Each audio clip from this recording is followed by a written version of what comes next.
सर्व मंगल की कामना के साथ आप सभी का श्री विद्या मानव कल्याण फाउंडेशन में हार्दिक स्वागत एवं अभिनंदन। आइए गुरु वंदना से कार्यक्रम का शुभारंभ करते हैं। ओम श्री दक्षिणामूर्ति गुरुवे नमः। ओम शांतं त्रिनेत्रं विधुकांति शुभ्रं संबिभ्रतं दोष्कशुभै चतुर्भिः मुक्ताक्षमालां कलशं सुधाया श्रीज्ञानमुद्रामपि पुस्तकं च दिव्यांबरं चन्दनगन्धलेपैः समुज्ज्वलांगं मणिरत्नकैः च वीरासनस्थं च शशाङ्कचूडं श्रीदक्षिणामूर्तिगुरुं स्मरामि। होत्रागृहोत्रागृहविश्यहोत्री होमादि सर्वाकृतिभासमानं यद्ब्रह्म तद्बोधवितारणीभ्यां नमो नमः श्रीगुरुपादुकाभ्याम्। सर्वे भवन्तु सुखिनः, सर्वे सन्तु निरामया, सर्वे भद्राणि पश्यन्तु मां कश्चित् दुःखभाग् भवेत्। इसी मंगल कामना के साथ एक बार फिर से आप सभी का हार्दिक स्वागत एवं अभिनंदन। दोस्तों, आज हम लोग जो चर्चा करने वाले हैं वो बहुत ही अनोखा है, अद्भुत है। हो सकता है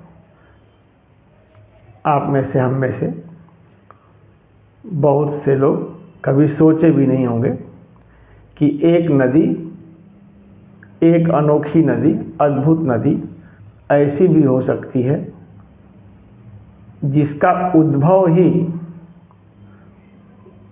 और विचित्र तरीके से हुआ हो। आपने जितने भी नदियों का उद्भव देखा होगा, कहीं न कहीं एक उसमें जल के स्रोत से वो नदी निकलती है।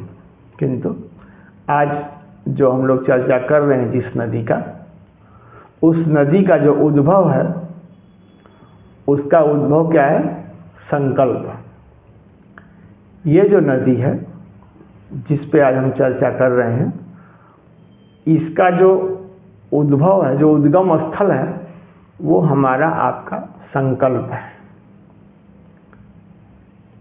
जैसे ही जितना ही शुद्ध और सात्विक उस पे हम संकल्प लेते हैं, जो कि शिव संकल्प हो, यानी सर्व के मंगल की कामना के साथ यदि संकल्प हो, तब कहना ही क्या।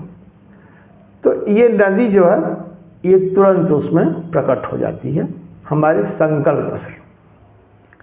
और इसकी विशेषता क्या है? सब नदी जो है वो जल से भरी रहती है और दो तटों के बीच में नदी जो है उसमें पानी प्रवाहित होता है।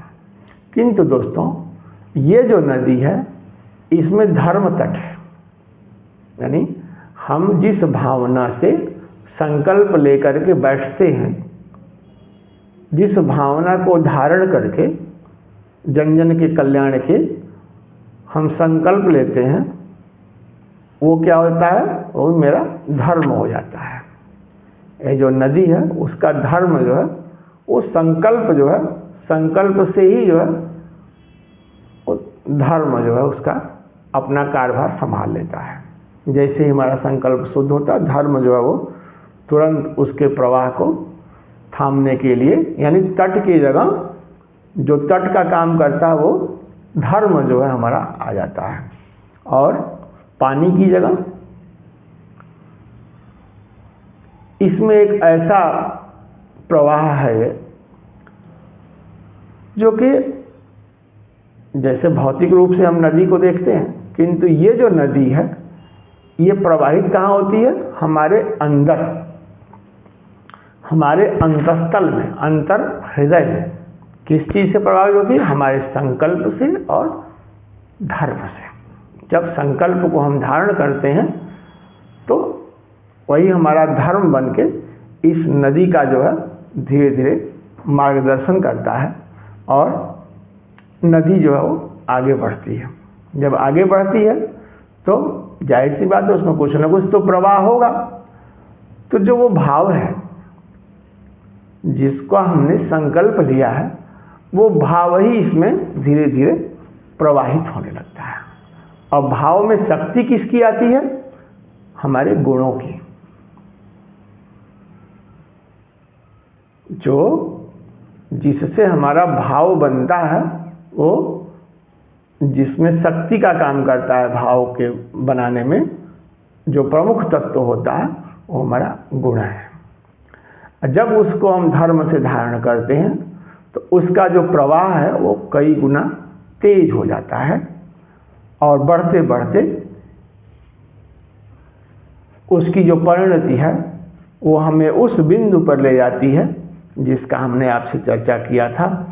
आदित्य मंडल निभाम नरमुंडमालाम सोमाग्नि सूर्य नयनाम शिव चक्रनाथाम खंडेन्दुराज मुकुटाम नवयोनाढ्याम माणिक्य रत्न खचितारुण वस्त्रभूषाम संलिप्त शोणित कुचद्वयुक्त देहाम माला स्वभीति वर पुस्तक पाणि पद्माम बिंदौ हि प्राप्ति शुभयोनिषु शैव शास्त्रै युक्तास्मिताम त्रिपुर भैरविकाम नमामि।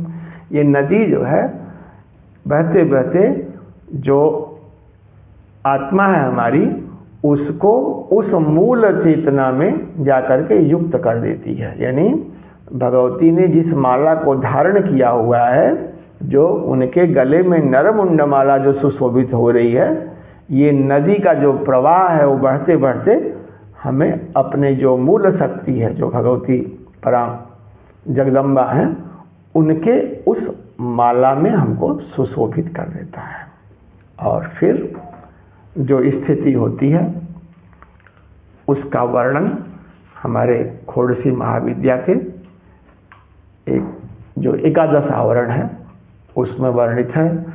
साक्षात् श्री कुल कौल दर्शन महामुद्रा त्रिखंडायुताम देवीं सर्वसुकाम सिद्धि सहितां ब्रह्मात्म चक्रे स्थितां रक्तं पाशधनु सरांकुशधरां दिव्यां जगन्मोहिनीं वंदे त्रयपुरसुंदरीं समरसाकाराख्य चक्रेश्वरीं।